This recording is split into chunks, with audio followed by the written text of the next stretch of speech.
इस खबर के प्रायोजक हैं एएस ब्रांडेड लॉटवाला, लाल क्वार्टर, कृष्णानगर, दिल्ली। होते थे, चाहे वो काउंसलर के हों, चाहे विधायक के हों, चाहे वो जो है लोकसभा के हों। बात होती थी विकास की, लेकिन अब बात हो रही है रेवड़ियों की, बात हो रही है योजनाओं की, सम्मान योजना की और लोगों को जो है लाभ पहुंचाने की। क्या कैसे देख रहे हैं इन सब चीजों को? देखिए, पहले जो चुनाव हुआ करते थे वो विकास के नाम पे चुनाव हुआ करते थे। अगर इस तरीके से ये रेवड़ियाँ बांटेंगे तो इससे पूरे हिंदुस्तान को कहाँ लेके जा रहे हैं लोग। और मैं तो ये कहता हूँ कि आने वाली जनरेशन को हम क्या दे के जाएंगे हिंदुस्तान की? ये रेवड़ियाँ दे के जाएंगे या नया भारत, नया विकास दे के जाएंगे हम? आज की डेट में विकास के नाम पे कोई बात ही नहीं करता। सिलमपुर क्षेत्र में देख लो, पोस्टर छाप रखे हैं। पूरी दिल्ली में देख लो, 2100 रुपये महीना महिलाओं को देंगे। ठीक है, अच्छी बात है, देना चाहिए, लेकिन कहाँ पे देने चाहिए? अनाज पे दो, उनको गेहूं पे दो, हर सामान सस्ता करो। आम ज़रूरत जो लोगों की है उन चीज़ों को सस्ता करना चाहिए। वहाँ पर महंगाई के ऊपर कंट्रोल करें। तो ये जो 2100 रुपये की रेवड़ियाँ बांट रहे हैं या कभी कुछ बोल देते हैं, अब कांग्रेस पार्टी आ गई है कि हम 2500 रुपये महीना देंगे। कहाँ से देंगे ये लोग? किसी दिन ऐसा होगा कि हिंदुस्तान से टैक्स पेयर भाग जाएगा और ये लोग देखते रह जाएंगे और आने वाली जनरेशन को एक ऐसा हिंदुस्तान दे के जाएंगे जिसको संभालना बहुत मुश्किल होगा। श्रीधरन जी मेट्रो मैन जो थे, वो आज से काफ़ी टाइम पहले उन्होंने एक बात बोली थी कि आप लोग आम लोगों के अंदर, हिंदुस्तानियों के अंदर एक बीमारी पैदा कर रहे हो ये फ्री की चीज़ें देके। जिस वक्त में इन लोगों से ये फैसिलिटी को वापसी लोगे आप, तो उन लोगों को बड़ा बुरा लगेगा, उनको बड़ी तकलीफ होगी। तो मुझे आज बात याद आ रही है, मेट्रो मैन श्रीधरन जी जो स्वर्गीय जा चुके हैं हमारे बीच से, नसीम बड़ी भाई, अच्छी बात कही थी। जी जी जी। नसीम भाई, अब बात करते हैं सीलमपुर विधानसभा की। सीलमपुर विधानसभा की अगर हम बात करते हैं तो यहाँ विकास नाम की कोई चीज़ दूर दूर तक नहीं दिखाई देती। इलाके का बुरा हाल है, पानी को लेकर किल्लत है, इसके अलावा सड़कों को लेकर दिक्कत हो रही है। कैसे देख रहे हैं? देखिए, सीलमपुर विधानसभा आने वाले 5 साल और विकास नहीं होगा अगर पब्लिक ने चुनाव अपना सही नहीं किया। अगर कैंडिडेट सही नहीं चुना तो सीलमपुर विधानसभा तो पहले ही ऑलरेडी बिक चुकी है, जैसे आम लोगों में चर्चा चल रही है।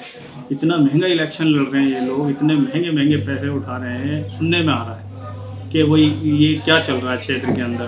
तो मुझे तो नहीं लगता कि इतना पैसा खर्च करने के बाद अगर जीत भी जाता है तो 1% भी अगर विकास करेगा, वो तो भ्रष्टाचारी को बढ़ाएगा। और विकास तो फिर बिक चुका, पहले ही बिक चुका है। नसीम भाई, जो लोग एक लंबे टाइम तक कांग्रेस में रहे वो, और जो लोग जो है केजरीवाल को बात करते हुए, बातें सुनाते हुए, गालियां बकते हुए, तरह तरह की बातें उन्हें करते हुए जो चुनाव जीतते रहे, वो अचानक से एक पलटी मारते हैं, वो पार्टी बदल के जो है आम आदमी पार्टी को ज्वाइन कर लेते हैं। और जो कांग्रेस में, जो आम आदमी पार्टी में होते हैं, वो कांग्रेस में चले जाते हैं।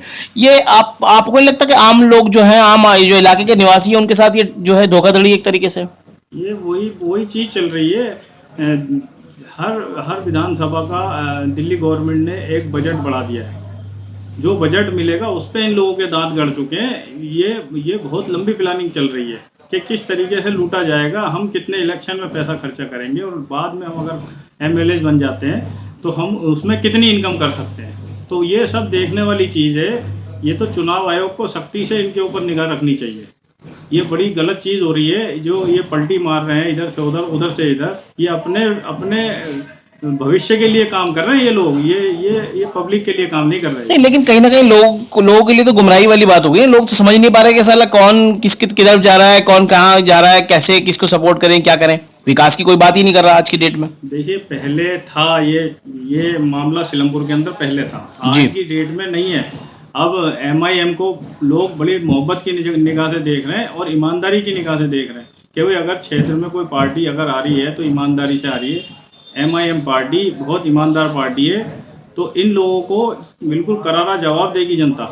ये देखना इलेक्शन के अंदर जरूर होगा। नसीम भाई, पिछले दिनों देखा जाए बात हुई है यमुना पार में जो राइट्स हुए, दंगे हुए, उसके बावजूद भी आम आदमी पार्टी से कोई रिएक्शन नहीं आया। लेकिन ओवैसी साहब दिल्ली आए, उन्होंने जो है रैली करी, प्रोग्राम किया मुस्तफाबाद में, और उन्होंने मुद्दा उठाया, जामा ईदगाह का मुद्दा उठाया। उन्होंने बात करी, उन्होंने जो है जो आम आदमी पार्टी के विधायक थे जो जिनको सजा हुई है उसकी भी बात करी। कहीं ना कहीं बोलने की तो कोई मनाही की है नहीं, बोल तो सकते आदमी, क्यों नहीं विरोध करते लोग? देखो पहली बात तो गुलजार सर मैं आपको बता दूं, उनको कोई सज़ा नहीं हुई है, अभी ट्रायल चल रहा है, कोर्ट के अंदर मामला है और इंशाल्लाह हम सबको उम्मीद है वो बाइज्जत बरी हों, क्योंकि जो इंसान अपने घर के अंदर होता है वो कभी दंगाई नहीं होता, वो अपने घर की हिफाजत के लिए होता है। तो उसको इस तरीके से पेश करा गया प्रशासन की तरफ से कि वो दंगाई बन जाए, लेकिन वो दंगाई नहीं है, फुटेज सारी सामने है और सारे मामले नहीं, वो तो पीड़ित ही है। वो तो खुद पीड़ित थे। वो खुद पीड़ित थे और मैं यही बता रहा हूँ आपको, वो खुद पीड़ित थे और कोर्ट भी इस चीज़ को देख रहा है और कई मामलों के अंदर उनको बिल्कुल बरी कर दिया गया है, लेकिन कुछ पैच हैं जिसमें अभी और कानूनी लड़ाई चल रही है। नहीं नसीम भाई, मैं ये बात कर रहा हूँ कि जो रॉयट्स हुए, दंगे हुए थे, उसके बावजूद आम आदमी पार्टी का कोई भी नुमाइंदा उसका बयान नहीं आता, जो मुस्लिम विधायक हैं उनके बयान नहीं आते। लेकिन अब जो माहौल है देखा जाता है, ओवैसी साहब हैदराबाद से दिल्ली आन के उन्होंने सारे मुद्दे उठाए, सारी बातें करी। तो आपको नहीं लगता कि जो मुस्लिम क़यादत है वो कहीं ना कहीं गुमराह है, सोई हुई है?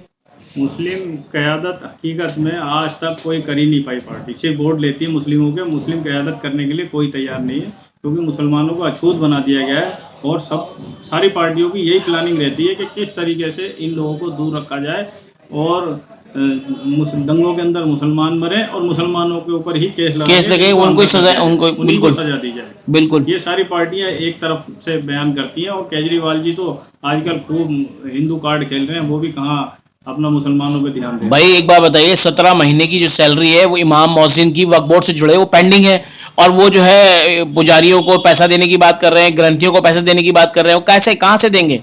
वो अब तो वो जाने, हम तो हमारे जो इमाम है वो हमारे इमाम हमारी ही प्रॉपर्टी की, जो मुसलमानी की वक्फ की प्रॉपर्टी है उसी का ही जो इनकम होती है उसी की ही तनख्वाह आती है जी। ये कोई गवर्नमेंट अपने पास से नहीं देती। तो वो भी नहीं मिल पा रही ना, 17 महीने की पेंडिंग है, वो वक्फ बोर्ड के साथ क्राइसिस चल रहा है, वक्फ बोर्ड गठन नहीं है। केजरीवाल को जवाब देना पड़ेगा, क्योंकि सारे मुसलमान यही पूछ रहे हैं कि हमारी इतनी प्रॉपर्टीज होने के बावजूद भी, हमारी इतनी इनकम होने के बावजूद हमारे इमामों को टाइम से सैलरी नहीं देते। ठीक है, आप ग्रंथियों को सैलरी दीजिए जी, आप पंडितों को सैलरी दीजिए, बिल्कुल, इसमें कोई विरोध नहीं करते, और 18,000 की जगह 36,000 दीजिए, क्योंकि 18,000 में भी गुजारा नहीं है, आप 36,000 करिए, लेकिन हमारे इमामों को हमारे जो पैसे हैं वो उनको टाइम से दिए जाएं। तो क्या लगता है MIM अगर यहाँ दिल्ली में सीट निकाल पाती है तो क्या अपनी इन मुद्दों को लेके चलेगी? बिल्कुल बिल्कुल, अपने मुद्दों को लेके चलेगी। सबसे मेन तो है, सबसे हम चुनाव लड़ेंगे विकास के ऊपर, हम ये रेवड़ियों के ऊपर चुनाव नहीं लड़ेंगे जो नामुमकिन वाली चीज़ है। आज से 10-11 साल पहले प्रधानमंत्री जी ने एक जुमला ऐसी बोल दिया था, ये भी जुमले नजर आएंगे इलेक्शन के बाद। उसके बाद ये LG साहब के पास पहुंचेंगे फाइल लेके, साहब इसको कैंसिलेशन में डालो, हम थोड़ा सा विरोध करेंगे। वो इस तरीके के ड्रामे चलते हैं पर्दे के पीछे, जो ओपनली नहीं नज़र आएंगे अभी पब्लिक को। पब्लिक से मैं यही कहना चाहूँगा, सीलमपुर की जनता से, कि बड़ी समझदारी से, बहुत होशियारी से और चारों तरफ देखकर कौन कैंडिडेट कैसा है। आज की डेट में सीलमपुर विधानसभा के अंदर जिन लोगों ने 21 साल राज करा, उन्होंने जब विकास नहीं करा तो अब क्या विकास करेंगे? वो बार बार कैसे पब्लिक उनको आजमाएगी, कैसे उनके ऊपर भरोसा करे? ये आप पब्लिक खुद जवाब देगी इंशाल्लाह इनको। और MIM की पार्टी बिल्कुल अच्छे तरीके से चुनाव लड़ेगी सीलमपुर विधानसभा में, और हर घर पहुंचकर हम अपनी बात रखेंगे, और इंशाल्लाह सब लोगों के समझ में भी आ रहा है कि पार्टी ईमानदार कौन सी है और हमारे हक की बात कौन सी पार्टी करती है। नसीम भाई, बात अगर हम सीलमपुर विधानसभा की कर रहे हैं तो यहाँ पानी को लेके बड़ी दिक्कतें हो रही हैं, पानी को लेके पानी खराब पानी आ रहा है, सीवर की दिक्कत बहुत ज़्यादा है, जो सबसे ज़्यादा क्राइसिस यहाँ पे इलाके में है। देखिए, पानी की समस्या तो पहले, इतना पानी होने के बावजूद हमारे पास गंग नहर इतनी करीब में है, हमारा ट्रीटमेंट प्लांट भी बहुत अच्छा है यहाँ पर, लेकिन है क्या, अब यहाँ पर सिर्फ पानी माफिया चल रहा है। अब इसके अंदर कौन कौन इन्वॉल्व है, कैसे ये पानी इतना गंदा यहाँ तक आ जाता है, और क्या इनकी व्यवस्था है जो इनके कर्मचारी काम नहीं कर पा रहे, या उसी के अंदर भ्रष्टाचारी है? क्योंकि जल बोर्ड के अंदर जितनी भ्रष्टाचारी आप करोगे वो नज़र नहीं आएगी, वो पानी के साथ धुलती चली जाती है। केजरीवाल ने तो हाथ जोड़ लिए कि हम जमुना की साफ़ सफाई पे बिल्कुल फेल हैं, उन्होंने तो लिखत में दे दिया कि हम फेल हो चुके हैं। इसके अंदर कोई हमारे पास वो नहीं है मुद्दा इसके अंदर काम करने का। अब रही बात सीलमपुर में पानी की, पानी इतना गंदा पानी है, अगर एक घर की कॉस्ट जोड़ी जाए ना तो कम से कम पर महीने की कॉस्ट आती है 3 से 4 हज़ार रुपये पानी की। इससे ज़्यादा हर आदमी को पानी खरीद के पीना पड़ रहा है, हर आदमी को पानी खरीद के पीना पड़ रहा है, जबकि हमारे कुछ किलोमीटर दूर पे ही इतना अच्छा पानी हमारे पास गंग नहर का पानी है, उस पर किसी का ध्यान नहीं है। और सीवर तो ये समझ लो कि पंप्स इनके स्टार्ट नहीं होते, जो वैक्यूम पंप हैं, और कर्मचारियों के पास जाओ आप, कंप्लेंट लिखो, वहाँ से कोई रिस्पांस नहीं आता। 5-5, 6-6 दिन के अंदर वो आते हैं, उन पर मशीनरी नहीं होती। वो लोग बोलते हैं प्रशासन यहाँ का क्या कर रहा है, एमएलए क्या कर रहे हैं, यहाँ पे कोई जवाब देने वाला नहीं। जवाबदेही किसी की नहीं होती, जबकि जवाबदेही तय होनी चाहिए। इतना महंगा पानी, अगर पूरे क्षेत्र का हम पानी का खर्चा जोड़ेंगे ना, तो कहीं ना कहीं हम एक स्कूल साल में खड़ा कर देंगे उसी पैसों से। तो क्या लगता है आने वाले विधानसभा चुनाव में जो जनता है, सीलमपुर की आवाम है, वो इसका जवाब देगी? बिल्कुल जनता को जवाब देना चाहिए, उनका भविष्य है। 5 साल उनको क्या मिलेगा, 5 साल उनको क्या मिलना है, कितना उनको तकलीफ होगी, कितना वो परेशान होंगे गलियों से, सीवर से, पानी से, कितनी उनको टूटी फूटी सड़कें मिलेंगी, कितनी उनको कंजेस्टेड सड़कें मिलेंगी। ये जनता को सोचना चाहिए। उस सारी चीज़ें रखने के बाद घर के अंदर सबको एक मीटिंग करनी चाहिए, एक हल्का बना के अपना मशवरा करना चाहिए घर के अंदर। उसके बाद हर इंसान की जिम्मेदारी सीलमपुर विधानसभा में कि सोच समझ कर वोट दें, और जिनको आजमा लिया उनको तो एक तरफ फेंकें और नए विकल्प को चुनो। नया विकल्प जो है एमआईएम पार्टी मजबूती से आ रही है और ईमानदारी से आ रही है। मैं आपको कहता हूँ इंशाल्लाह सीलमपुर विधानसभा चमकेगा और बहुत अच्छी तरीके से काम होगा सीलमपुर विधानसभा में, और ईमानदारी से काम होगा, क्योंकि इस पार्टी के अंदर आने का मकसद ये है कि सबसे पहला इनका ऑप्शन होता है ईमानदारी। अगर ईमानदारी से आप काम करोगे तो इस पार्टी के अंदर रहोगे, नहीं तो आप इस पार्टी के अंदर टिक नहीं सकते। और दूसरी बात है, हमारे कोई खर्चे नहीं है। जिन लोगों के खर्चे होते हैं ना, वो लोग गलत काम करने की सोचते हैं, और जिन लोगों के ज़्यादा खर्चे बढ़ जाते हैं वो भ्रष्टाचारी बहुत ज़्यादा बढ़ा देते हैं क्षेत्र के अंदर। ये देखने कॉमन सी बात है, कहीं भी आप चले जाओ भ्रष्टाचारी तो आम चीज़ है। सीलमपुर क्षेत्र में सबसे बड़ी समस्या बनती जा रही है भ्रष्टाचारी सीलमपुर क्षेत्र में। तो मतलब ये है कि अगर एमआईएम का प्रत्याशी जीतता है चुनाव, तो कहीं ना कहीं भ्रष्टाचार को खत्म करेंगे। बिल्कुल, भ्रष्टाचार को भी खत्म करेंगे। नई जनरेशन को सीलमपुर विधानसभा अच्छा दे के जाएंगे, अच्छा बनाएंगे। 5 साल तो बहुत लंबा पीरियड होता है, और जितना फंड पास होता है बहुत है। इतना बड़ा हमारा क्षेत्र नहीं है। अगर पूरे तरीके से पैसा लग जाए तो मैं कहता हूँ इतने अच्छी गलियाँ होंगी हमारी, इतना अच्छा रहन सहन होगा लोगों का, स्कूल हमारे बहुत अच्छे हो जाएंगे, और एजुकेशन हमारी अच्छी हो जाएगी, और हर घर के अंदर एक पढ़ा लिखा बेहतर विकास किया जा सकता है विधानसभा का।